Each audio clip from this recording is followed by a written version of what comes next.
ಕೋಲಾರದ ರಾಷ್ಟ್ರೀಯ ಹೆದ್ದಾರಿ 75ರ ಬಳಿಯಲ್ಲಿ ಸರಣಿ ವಾಹನಗಳ ಅಪಘಾತ ಸಂಭವಿಸಿದೆ. ಡಿವೈಡರ್ಗೆ ಡಿಕ್ಕಿ ಹೊಡೆದು ಕಾರ್ ಮತ್ತು ಬೈಕ್ಗೆ ಮತ್ತೊಂದು ಕಾರ್ ಡಿಕ್ಕಿಯಾಗಿದೆ.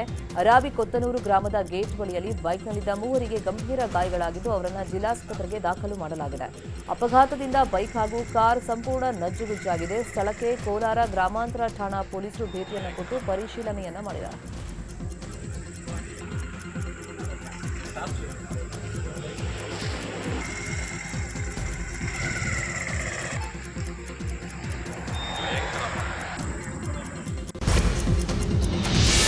ಜಮೀನಿನ ರಸ್ತೆ ಮಧ್ಯೆ ಬೋರ್ವೆಲ್ ಹಾಕಿಸುವಂತ ವಿಚಾರದಲ್ಲಿ ಸಹೋದರರ ಮಧ್ಯೆ ಗಲಾಟೆಯಾಗಿದೆ. ಚಿತ್ರದುರ್ಗದ ಗೌನಹಳ್ಳಿ ಪ್ರದೇಶದಲ್ಲಿ ಘಟನೆ ನಡೆದಿರುವುದು. ಗುರುಸಿದ್ದಪ್ಪ ಜ್ಯೋತಿ ಅನ್ನೋರ ಮೇಲೆ ಮೂವರು ಹಲ್ಲೆಯನ್ನ ಮಾಡಿದ್ದಾರೆ. ಈ ದೃಶ್ಯ ಮೊಬೈಲ್ ಕ್ಯಾಮೆರಾದಲ್ಲಿ ಸೆರೆಯಾಗಿದೆ. ಗುರುಸಿದ್ದಪ್ಪ ಅನ್ನೋರು ದೊಡ್ಡಪ್ಪನ ಜಮೀನಿನ ರಸ್ತೆಯಲ್ಲಿ ಓಡಾಡ್ತಿದ್ರು. ಆದರೆ ನಿನ್ನೆ ಮೂರ್ಕಣ್ಣಪ್ಪ ಬೋರ್ವೆಲ್ ಕೊರೆಸೋದಕ್ಕೆ ಮುಂದಾಗಿದ್ರು. ಆದರೆ ಬೋರ್ವೆಲ್ ಕೊರೆಸಿದ್ರೆ ಓಡಾಡೋಕೆ ಅಡ್ಡಿಯಾಗುತ್ತೆ ಅಂತ ಗಲಾಟೆಯಾಗಿದೆ. ಗಲಾಟೆ ಸಂಬಂಧ ಪ್ರತಿದೂರು ದಾಖಲಾಗಿದ್ದು ಸ್ಥಳಕ್ಕೆ ಐಮಂಗಲ ಪೊಲೀಸರು ಭೇಟಿಯನ್ನು ಕೊಟ್ಟು ಪರಿಶೀಲನೆಯನ್ನ ಮಾಡಿದ್ದಾರೆ.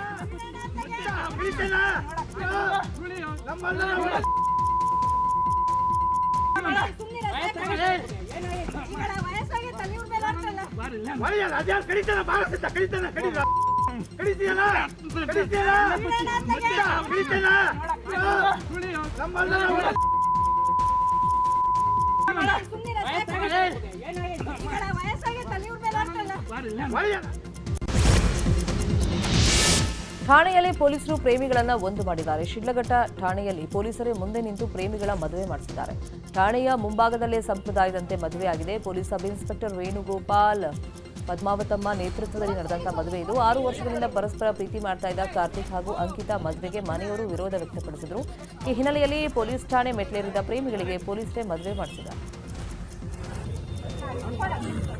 ಎಲ್ಲರೂ ಕೂಡ ಅಕ್ಷತೆ ಕೊಡಿ.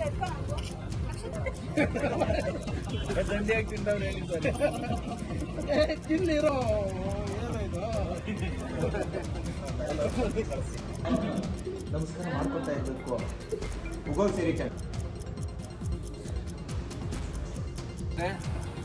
ಕಳೆದ 3 ದಿನಗಳಿಂದ ನಮ್ಮ ವಾಲಂಟಿಯರ್ ಬಂದರು. ಈ ಥರ ಏನು ಅಂತ ನನ್ನ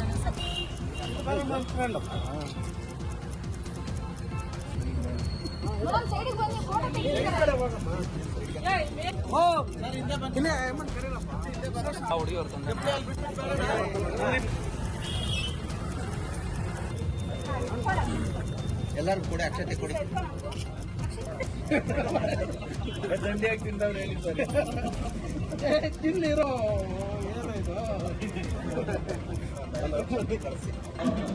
ನಮಸ್ಕಾರ ಮಾಡ್ಕೊತಾ ಇರ್ಬೇಕು. ಉಗೋ ಸೇರಿ ಕಳೆದ 3 ದಿನಗಳಿಂದ ನಮ್ಮ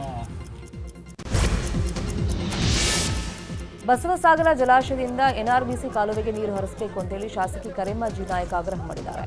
ರಾಯಚೂರಿನ 7 ಮೈಲ್ ಬಳಿಯಲ್ಲಿ ರಸ್ತೆ ತಡೆದು ರೈತರ ಜೊತೆಯಲ್ಲಿ ಪಾದಯಾತ್ರೆ ನಡೆಸಿದ ಕರೆಮ್ಮ ನಾಯಕ್ ರೈತರ ಬೆಳೆ ಉಳಿಸುವಂತೆ ಸರ್ಕಾರಕ್ಕೆ ಮನವಿ ಮಾಡಿಕೊಂಡು ಇದೇ ವೇಳೆ ರಾಯಚೂರಿನ ಗಬ್ಬೂರಿನಿಂದ ಜಿಲ್ಲಾಧಿಕಾರಿ ಕಚೇರಿವರೆಗೆ 30 ಕಿಲೋಮೀಟರ್ ಪಾದಯಾತ್ರೆ ನಡೆಸಲಾಯಿತು. ಬಳಿಕ ಜಿಲ್ಲಾಧಿಕಾರಿಗಳ ಮೂಲಕ ಮುಖ್ಯಮಂತ್ರಿಗಳಿಗೆ ಮನವಿಯನ್ನ ಸಲ್ಲಿಕೆ ಮಾಡಲಾಯಿತು.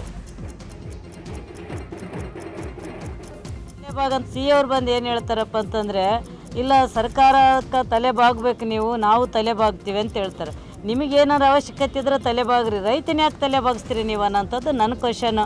ಯಾಕಂದರೆ ಇವತ್ತು ಅನ್ನ ಕೊಡೋ ರೈತರವರು ಯಾವುದೇ ಸರ್ಕಾರ ಇರಲಿ ರೈತರಿಗೆ ತಲೆ ಬಾಗಂಥ ಕೆಲಸ ಮಾಡಬೇಕು. ಅವ್ರು ಏನು ಕೇಳ್ತಾ ಇಲ್ಲ, ನೀರು ಕೇಳ್ತಾ ಇದ್ದಾರೆ. ಪ್ರತಿ ವರ್ಷ ಕೂಡ ಇದೇ ಥರ ನಮ್ಮನ್ನು ಗೊಳಾಡಿಸಿ ನಮ್ಮ ರೈತರಿಗೆಲ್ಲ ಬೆಳೆದ ಮಾಲೆಲ್ಲ ಮನೆಗೆ ಬರಲಾರ್ದಂಗೆ ಆಗ್ತದೆ. ಇವತ್ತು ರೈತರು ಇನ್ನೊಂದು ಮನವಿ ಕೂಡ ಅದ ನಮ್ಗೆ. ಎಲ್ಲೆಡೆ ಹಾಲಿನ ದರ ಏರಿಕೆಗೆ ಆಕ್ರೋಶ ವ್ಯಕ್ತವಾಗಿದೆ. ಆದರೆ ಹಾವೇರಿಯಲ್ಲಿ ಹಾಲಿನ ದರ ಇಳಿಕೆ ಖಂಡಿಸಿ ಹಾಲು ಒಕ್ಕೂಟದ ಕಚೇರಿಗೆ ಬಾಗಿಲನ್ನು ಹಾಕಿ ರೈತರು ಪ್ರತಿಭಟನೆ ನಡೆಸಿದ್ದಾರೆ. ಪ್ರತಿ ಲೀಟರ್ಗೆ 3.50 ಹಾಲಿನ ದರ ಇಳಿಸಿದ್ದು ಇದರಿಂದ ರೊಚ್ಚಿಗೆದ್ದ ರೈತರು ಒಕ್ಕೂಟದ ನಿರ್ಧಾರವನ್ನು ಖಂಡಿಸಿದ್ದಾರೆ. ಸರ್ಕಾರ 4 ರೂಪಾಯಿ ಏರಿಕೆ ಮಾಡಿದರೆ ಒಕ್ಕೂಟ ನಷ್ಟದ ನೆಪ ಹೇಳಿ ಹಾಲಿನ ದರ ಇಳಿಕೆ ಮಾಡಿದೆ ಅಂತ ಕಿಡಿಕಾರಿದರು. ಭ್ರಷ್ಟಾಚಾರ ಆರೋಪ ಹಾಗೂ ಹಲವು ವಿವಾದಗಳ ಸುಳಿಗೆ ಸಿಲುಕಿರುವಂತಹ ಕೋಮುಲ್ ಒಕ್ಕೂಟಕ್ಕೆ ಕಡೆಗೂ ಚುನಾವಣೆ ನಿಗದಿಯಾಗಿದೆ. ಕೋಲಾರ, ಚಿಕ್ಕಬಳ್ಳಾಪುರ ಹಾಲು ಒಕ್ಕೂಟ ಪ್ರತ್ಯೇಕವಾದ ನಂತರ ಕೋಮುಲ್ ಒಕ್ಕೂಟಕ್ಕೆ ಜೂನ್ 25ರಂದು ಮತದಾನ ನಡೆಯಲಿದೆ. ಈ ಸಂಬಂಧ ಜಿಲ್ಲಾಧಿಕಾರಿ ಎಂಆರ್ ರವಿ ಅವರು ಅಧಿಸೂಚನೆಯನ್ನು ಹೊರಡಿಸಿದ್ದಾರೆ. ಒಟ್ಟು 13 ನಿರ್ದೇಶಕರ ಸ್ಥಾನಗಳಿಗೆ ಚುನಾವಣೆ ನಡೆಯಲಿದ್ದು, ಇದರಲ್ಲಿ 2 ಮಹಿಳಾ ನಿರ್ದೇಶಕರ ಸ್ಥಾನವಿದೆ. ಒಟ್ಟು 982 ಅರ್ಹ ಮತದಾರರಿದ್ದಾರೆ. ಆಯಾ ತಾಲೂಕಿನ ಮತದಾರರು ನಿರ್ದೇಶಕರ ಆಯ್ಕೆಗೆ ಮತದಾನವನ್ನ ಮಾಡಲಿದ್ದಾರೆ. ಒಂದೆಡೆ ಕಾಳನಹುಂಡಿ ಗ್ರಾಮದ ತೋಟದಲ್ಲಿ ಹುಲಿ ಕಾಣಿಸಿಕೊಂಡಿದೆ. ತೋಟವೊಂದರಲ್ಲಿ ಹುಲಿ ಕಾಣಿಸಿಕೊಂಡಿರೋದ್ರಿಂದ ಸ್ಥಳೀಯರು ಆತಂಕಕ್ಕೆ ಒಳಗಾಗಿದ್ದಾರೆ. ಬೋನು ಅಳವಡಿಸಿ ಹುಲಿ ಸೆರೆ ಹಿಡಿಯುವಂತೆ ಗ್ರಾಮಸ್ಥರು ಆಗ್ರಹಿಸಿದ್ದಾರೆ.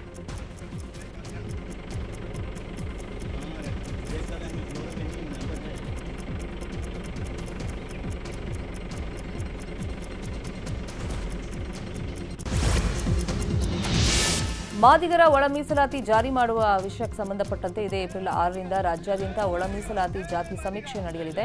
ಸಮೀಕ್ಷೆಯ ವೇಳೆ ಮೂಲ ಜಾತಿಯನ್ನೇ ನಮೂದಿಸಬೇಕು ಅಂತ ಹೇಳಿ ಒಳ ಮೀಸಲಾತಿ ಹೋರಾಟಗಾರರು ಆಗ್ರಹ ಮಾಡಿದ್ದಾರೆ.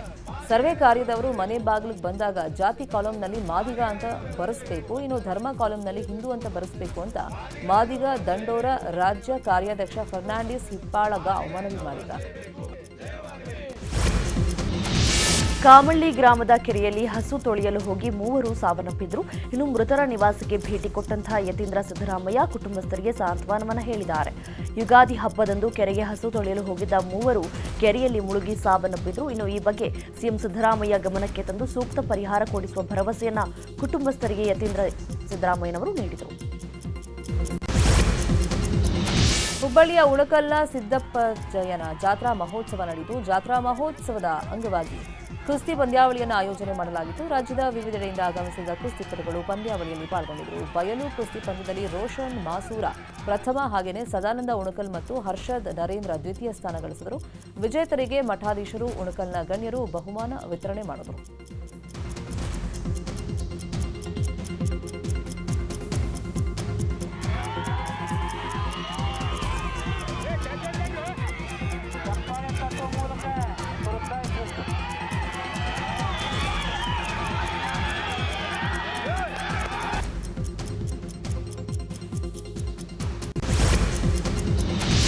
ಇತ್ತೀಚೆಗಷ್ಟೇ ನವೀಕರಣಗೊಂಡ ಕಾಪು ಮಾರಿಗುಡಿಗೆ ಅಶ್ವಿನಿ ಪುನೀತ್ ರಾಜ್ಕುಮಾರ್ ಭೇಟಿಯನ್ನು ಕೊಟ್ಟಿದ್ರು.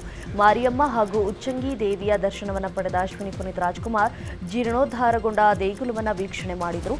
ಇನ್ನು ಮಾರಿಯಮ್ಮನ ನವದುರ್ಗ ಲೇಖನ ಪುಸ್ತಕ ಪಡೆದುಕೊಂಡ ಅಶ್ವಿನಿ ನವದುರ್ಗ ಶ್ಲೋಕಗಳನ್ನು ಬರೆಯುವ ಸಂಕಲ್ಪ ಮಾಡಿದ್ದಾರೆ.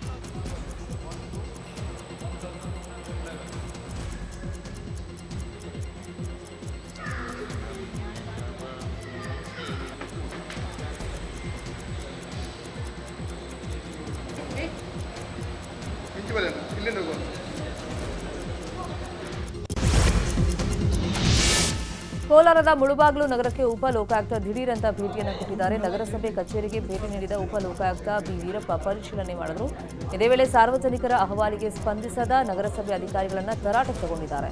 ನಗರಸಭೆ ಅವ್ಯವಸ್ಥೆ ಕಂಡು ಉಪ ಲೋಕಾಯುಕ್ತ ಆಕ್ರೋಶ ವ್ಯಕ್ತಪಡಿಸಿದರು. ಇನ್ನು ಮುಳುಬಾಗಿಲು ತಾಲೂಕು ಆಸ್ಪತ್ರೆಗೆ ಭೇಟಿ ನೀಡಿದ ಬಿ ವೀರಪ್ಪ ಆಸ್ಪತ್ರೆಯ ಅವ್ಯವಸ್ಥೆ ಕಂಡು ಗರಂ ಆದರು.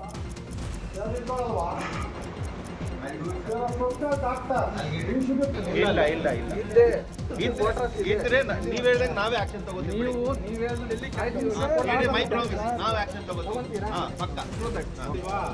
ನಿಮ್ಮ ಬಾಗಿಲೇ ಇಲ್ವಲ್ಲ ಸರ್? ನಾನು ಮೊನ್ನೆ ಬಾಗಿಲು ತೋರಿಸಿದ ಮೇಲೆ ಅವರು ಸ್ವಲ್ಪ ಬಾಗಿಲು ಫಿಟ್ ಮಾಡ್ತಿದ್ದಾರೆ. ನಿಮ್ಮ ಟಾಯ್ಲೆಟ್ ಬೆಳಗಾವಿಯಲ್ಲಿ ಪೆಟ್ರೋಲ್ ಡೀಸೆಲ್ ಕಳ್ಳತನ ದಂಧೆಗೆ ಕೊನೆಗೂ ಬ್ರೇಕ್ ಬಿದ್ದಿದೆ. ಈ ಬಗ್ಗೆ ನ್ಯೂಸ್ 18 ನಿರಂತರ ವರದಿಯನ್ನ ಮಾಡಿತ್ತು. ಈಗ ಸ್ಥಳದಿಂದ ದಂಧೆಕೋರರು ಕಾಲ್ಕಿತ್ತಿದ್ದಾರೆ. ನಿನ್ನೆ ಈ ಬಗ್ಗೆ ಡಿಸಿ ಮೊಹಮ್ಮದ್ ರೋಷನ್ ಮಾತನಾಡಿ, ಪೆಟ್ರೋಲ್ ಡೀಸೆಲ್ ಕಳ್ಳತನದ ವಿಚಾರ ನಮ್ಮ ಗಮನಕ್ಕೆ ಬಂದಿದೆ. ಈ ನಿಟ್ಟಿನಲ್ಲಿ ಕಾನೂನು ಪ್ರಕಾರ ಕೈಗೊಳ್ಳುವ ಭರವಸೆ ನೀಡಿದರು. ಕೊನೆಗೂ ಗಾಂಧಿನಗರದ ಬಳಿ ನಡೆಯುತ್ತಿದ್ದಂತಹ ಕರಾಳ ದಂಧೆಗೆ ಬ್ರೇಕ್ ಬಿದ್ದಂತಾಗಿದೆ. ಇದು ನ್ಯೂಸ್ 18 ವರದಿಯ ಬಿಗ್ ಇಂಪ್ಯಾಕ್ಟ್ ಆಗಿದೆ.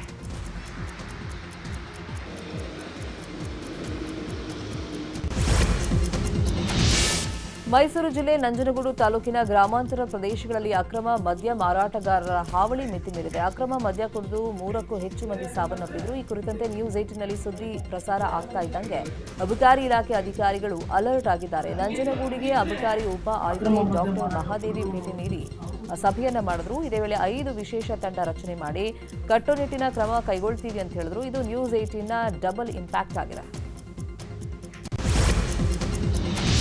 ಸಾಗರದಲ್ಲಿ 45 ಲಕ್ಷ ರೂಪಾಯಿ ವೆಚ್ಚದಲ್ಲಿ ಈಜುಕೊಳ ರಿಪೇರಿ ಕಾಮಗಾರಿ ನಡೀತಾ ಇದೆ. 15 ದಿನದ ಒಳಗಾಗಿ ಈಜುಕೊಳ ಸಾರ್ವಜನಿಕರ ಉಪಯೋಗಕ್ಕೆ ಬಿಟ್ಟುಕೊಡಲಾಗುತ್ತೆ ಅಂತ ಶಾಸಕ ಬೇಳೂರು ಗೋಪಾಲಕೃಷ್ಣ ಹೇಳಿದ್ದಾರೆ.